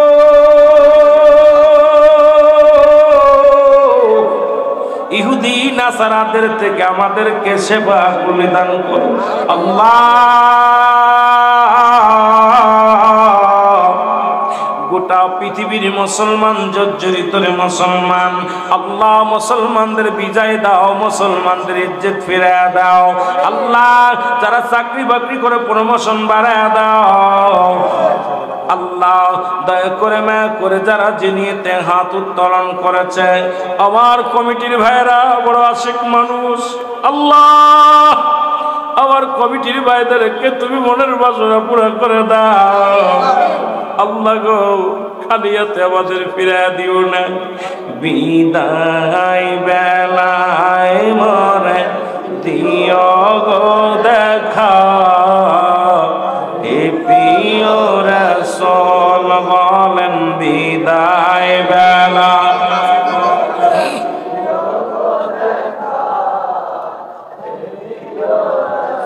তবু দিদারে হব ধন্য, তখন আমি শূন্য দেহ যেদিন লুটাবে ধুলায়। বিদায় বেলায় মরে দিও দেখা, হে প্রিয় রাসূল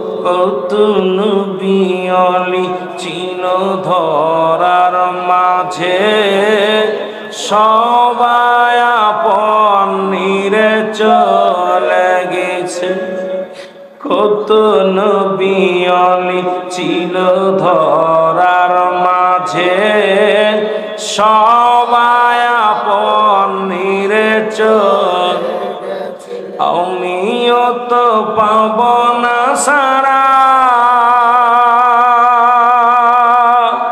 আমিও তো চলে যাব বেলা ও বেলায়, বিদায় বেলায় মরে দিও কত বন্ধু সজন ছিল আপনজনা, অপরূপা বিবি গেল তাও সারিয়া, আমিও তো পাব না সারা, আমিও তো চলে যাব বেলা ও বেলায়, বিদায় বেলায় মরে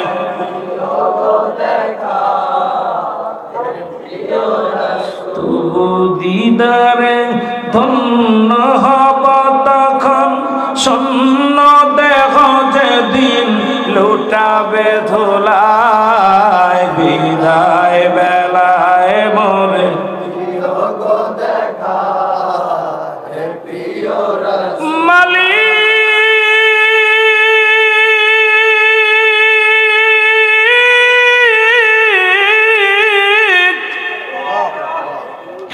কোন দিন যেন কবরের ডাক এসে যাবে রে, কোন দিন যেন মাটি দিয়া দিব, কোন দিন যেন আপন জনেরা বলে যাবে আল্লাহ,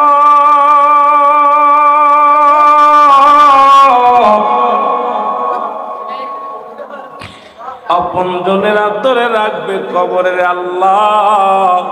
আজকের মাহফিলের খাতিরে আমাদেরকে মাফ করে দাও, আজকের মাহফিলের খাতিরে আমাদেরকে তুমি ক্ষমা করে দাও। রব্বির গামুমা কামা রব্বায়ানি সগীরা, রব্বির গামহুমা কামা রব্বায়ানি সগীরা। মাবুদ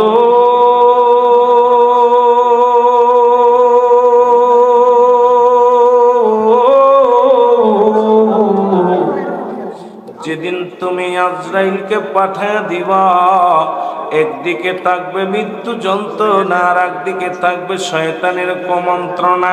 সেদিন হুজুর আকরাম সাল্লাল্লাহু আলাইহি ওয়াসাল্লামের চেহারা মুবারক কায়না বানায় দিও।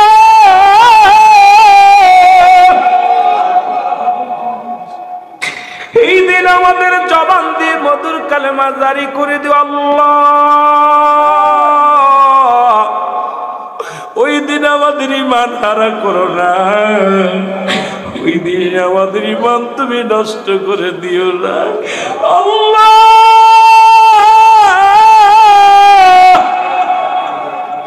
জীবনে কত দোয়া করেছি জানি না রে, দোয়া কবুল হয়েছে কি হয় নাই জানি নাই আল্লাহ। আজকে কুমিল্লা চকবাজারের জমিনে কুমিল্লা আলিয়া মাদ্রাসার পাশে গো আল্লাহ, তোর গোলামের কান্দে তোর কি মায়া লাগে না, তোর কি দয়া লাগে না আল্লাহ। আমাদেরকে মাফ করে দে রে আল্লাহ। এই বাজার কমিটি ভাইয়েরা কান্দে, ব্যবসায়ী ভাইয়েরা কান্দে, আমার ভাইদের খালি হাতে ফিরাই দিস না আল্লাহ। যে যে নিয়েতে হাত খানা উঠাইলো, কাউকে তুমি খালি হাতে ফিরাইও না আল্লাহ। আল্লাহ যেদিন মালাকুল মউত পাঠাবা আল্লাহ, ওদিন একদিকে থাকবে মৃত্যু যন্ত্রণা আর একদিকে থাকবে শয়তানের কুমন্ত্রণা। সেদিন হুজুর আকরাম সাল্লাল্লাহু আলাইহি ওয়াসাল্লামের নূর চেহারা মুবারক আমাদের সামনে আয়না বানায়া দিও, আপন আপন পীরের চেহারা মুবারক দেখায়া দিও, আর জবান দিয়ে মধুর কালেমা জারি করে দিও লা ইলাহা ইল্লাল্লাহু মুহাম্মাদুর রাসূল।